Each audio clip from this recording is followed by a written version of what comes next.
Well, it was a good bounce back for our guys. They really got after it the right way, and Ian is, I told him that he's one of two people that are most improved on the team.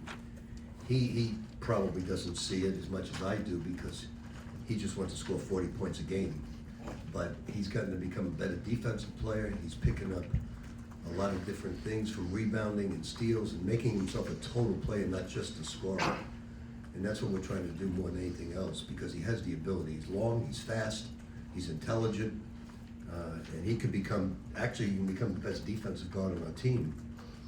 So he did a tremendous job tonight. I'm real proud of him.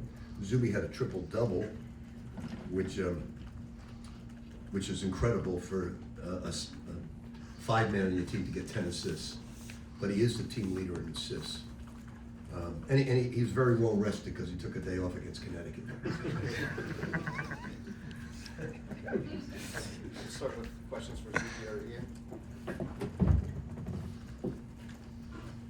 Go ahead, Kevin. Zuby, you ever had a triple double before? In organized basketball, no, probably not.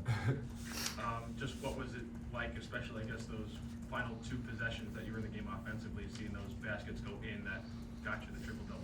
I'm guessing you knew you were close and you wanted it.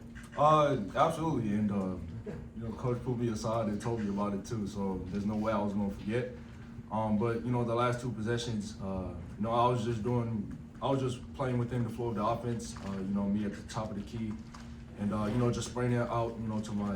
I have great teammates that could shoot the ball really well, and I think one was Diku and the other was Josan to just clinch it, and it was a really special moment.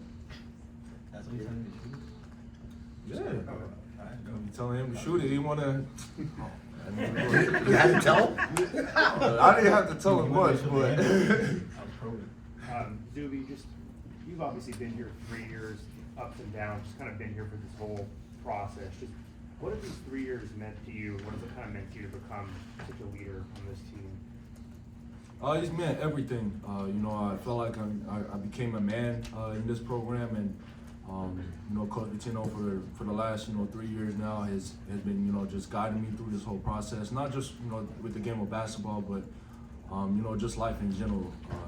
Way down the line, and I'm really blessed to be able to put on this jersey. Each and every night.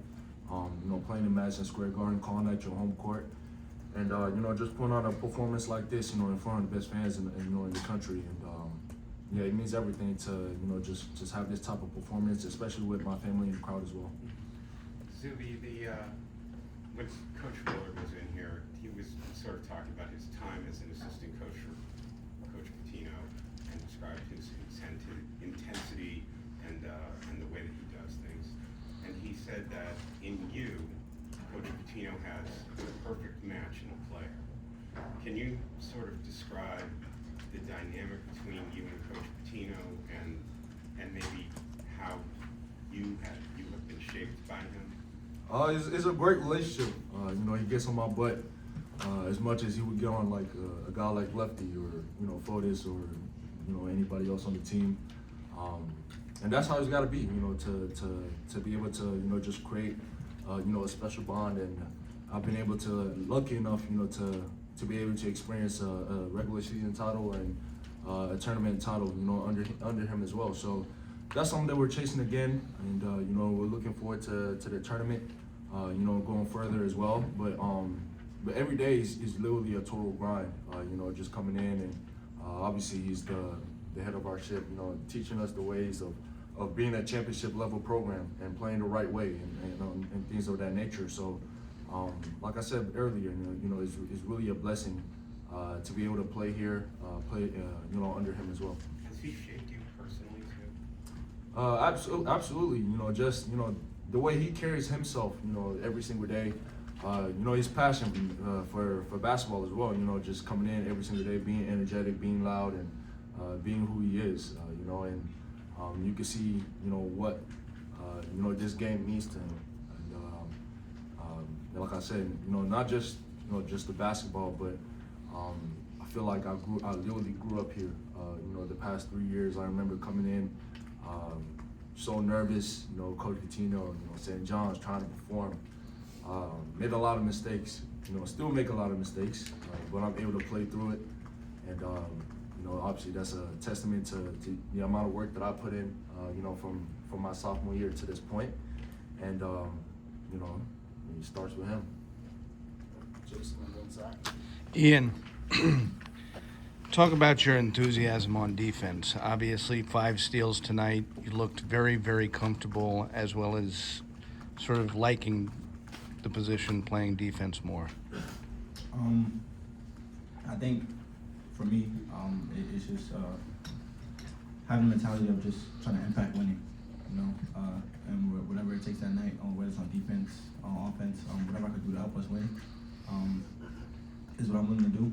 And tonight, defense sparked it for me, getting 5 steals, being active on the ball, being active in the lanes, and it started there, and it made something great happen.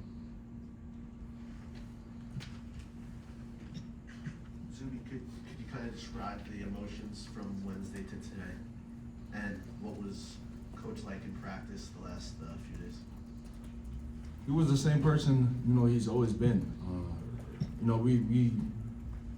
we move on. You know, that wasn't. We understood that. You know, we didn't bring it, especially, you know, effort-wise on both sides of the ball, and we understood that. And that's something that, you know, I'm telling the guys that it can't happen. It can't repeat itself. And you know, we came into practice the next day. You know, competed at a high level. And you know, just that. Those are just that's just a game that you just learn.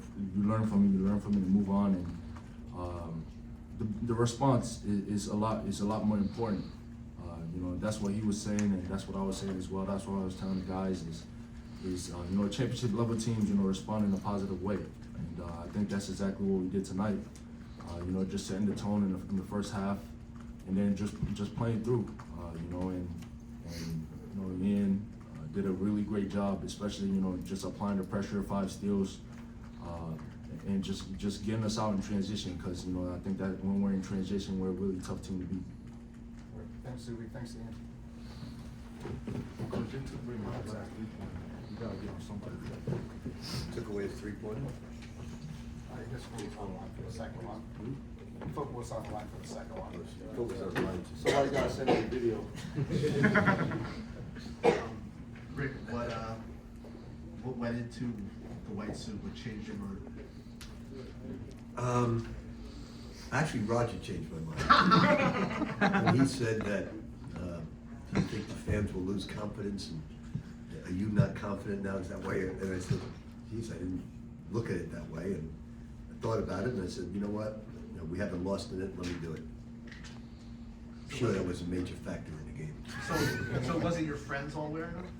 Yeah, they all planned it 3 weeks ago, and I told them, guys, put it aside. I'm not gonna wear it. And then I texted them all. I said, bring it up, bring it on. We're gonna wear it. Did you like the way the crowd responded when you came out wearing it? I didn't notice it, Roger, to be honest with you. You didn't notice the standing ovation? Oh, I didn't. I did not, because I took a picture with those coffee guys, and I didn't notice it. That's very nice of them. Coach, can you talk about the defensive end of the floor tonight for you guys? I know offensively, obviously putting up 89 points is obviously a great thing, but defensively to hold them to 30% 3-point shooting and also forcing 16 turnovers? And not turning it over ourselves. Right. You know, we played a great game, but it's crucial that you want to see how a team responds from a terrible game.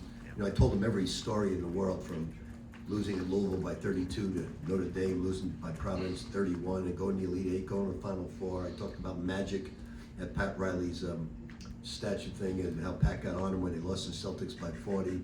I said, guys, it happens, but I said, we're not going to watch any tape on it. We're going to concentrate on a great team, Villanova. I said, it's one game, whether you lose by 30 or 1. I know people in the media don't believe that, but it really makes no difference. It's a loss. It's a bad loss because of the way you played. It's a bad loss because you were in first place by yourself. So now we got to just continue to win and try to share a title with Connecticut. And one thing we need to do is we really need to get everybody behind the Georgetown game, get the place packed, because Zuby deserves that. Zuby has given so much to his program, his heart and soul improvement.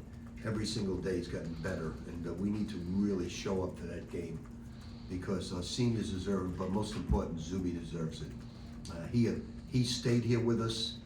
He came in as a guy playing 2 minutes a game, not scoring, and now he's going preseason player of the year, probably going to win player of the year, and we really need to pack Madison Square Garden just to honor him alone, as well as the rest of the guys. To go off just the first part of what you just said, just what did you learn about your team, the way they responded? Well, I felt really bad about the game, but they felt equally as bad. And when the players match my disappointment, that's a great sign. They were very disappointed. They couldn't explain it. I couldn't explain it. We missed like 53 shots. And one thing I talked about is we gotta stop taking. We're last in the league in mid-range shots. We gotta stop. We gotta get to the rim, get fouled, and we gotta shoot more threes. So we talked about that, and they were great on defense. They were great on offense. Had a lot of assists tonight. We had 26 assists with only 8 turnovers against a very good team. I mean, Villanova is a very good basketball team. Extremely well coached. Coach, could you just talk a little bit about what went into the decision to start Darling, and he and Jackson were actually on the floor together a decent amount in this game. How do you think they responded? Especially they were real impactful early in the game. Yeah, they played great. Ian played great at Villanova. He had a great game there as well. Ian's a 2-guard. It's not a 1, but he's learned the 1, which has made him a better player, better passer. Tonight he had 5 rebounds, 5 steals. He's becoming a complete player. And playing the 1 has really helped him, but he's really a 2-guard. And he's much more comfortable, better 2-guard, but he can be the best defensive player on the team. He just has never been known as that, and he's focused in on it. I took him out because he went under on Perkins, and I said, I'm putting you right back in, but don't ever go under on a shooter again. And he said, I got you, coach. And went back in and played terrific. Rick, Bill used to say this thing about Zuby being the perfect player for a coach with your sort of intensity. Can you sort of share with us a little bit about, the relationship that you and he have, both as coach and player, and maybe as a person to person? Roger, I get along great with every player that works hard. I don't get along with players that don't work hard. I feel when you put that St. John's uniform on, or you put that Louisville uniform on, Kentucky or Providence, you're coming to get better. You're coming to bring it every single day, because the coaching staff's going to bring it every single day, and that's Zuby. So it's a great match because he brings it every single day. That's what the great ones do. And in the pros, when I was coaching the Knicks, Jackson and Ewing and Oakley and Johnny Newman and Gerald Wilkins, and they brought it every single day. And that's why we won 52 games. So I get along great with the guys when you bring it. And Zuby's right. I get on Zuby just as much as I do Tamba. And they see that. I give him a lot of love because he knows I love him. I said this all along. It's senior night for me with Zuby is I'm going to miss the hell out of him, because I know I can count on him every single day, giving it in every player development. Look how much he's improved his 3-point shooting, his foul shooting, his passing. He was an awful passer when he first came here. Now he's a great passer. So he's improved immensely because of working hard with player development, and I'm real proud of him. Rick, when Ian plays the way he played tonight, how much does that change things for you guys? Well, it helps our defense immensely. And Ian, every time he made a mistake tonight, he stole the ball back. And I said, every time you're erasing your mistake. I said, so he's getting so much better, but he wants to score all the time. He wants to score the basketball. But he's becoming a better basketball player. It's more important. So tonight I said, Ian, when you fill up the stat sheet with 5 rebounds, 5 steals, 19 points, shooting the ball well, getting the players better, and he's coming on. And without question, when he's a great defensive player, it helps us immensely. But in fairness to Ian, he's not a point guard, and he's learning to play it, but now he's at the 2 in natural position, and he was great tonight.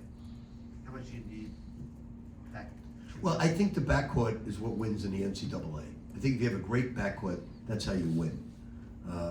You know, the first year team, we had Danish Jenkins and Dingle. Last year, we had Kadari and Davon Smith. And they're great backcourt players. If we can keep improving there, we'll be tough. Thanks, You know, Coach. I think excuse me, I'll get out of here in a second. I think what you have to look back on is where we were 4 years ago and where we are today. I think that's the most important thing. Sold out Madison Square Garden. You couldn't find St. John's with a search warrant. And now these guys come in here, 3 different teams. I really felt we should have made the NCAA the first year. We played Connecticut really tough. I think I forgot to score that final game, but and they were national champions. But we had 3 different teams, and they all have brought it. We won the championship last year. We won the Big East tournament. We're fighting for a championship now. So I think sometimes when you lose, you know, the world's coming to an end. No, it's not. You saw what great players do when they have a bad loss. They come, they bring it, and now they have a great win. So that's pure class, in my eyes, pure class. No hanging their heads. Let's get to work. That game's over. And this program, I think we all got to remind ourselves where it was 4 years ago. And these players, especially Tuesday night, deserve a lot of credit. A young man, Zuby, when he walks out there, never once considered going to another school. His father, and I'll leave you with this, said to me, you know, somebody offered us double of what you're paying him. And I didn't get a chance to respond to even ask him what the amount of money was. He said, but we would never go anywhere. We're with you, Coach P. And that in itself, to me, meant the world. So Zuby needs to have a packed house on Tuesday as well as the other guys. Thank you for your coverage. See you later.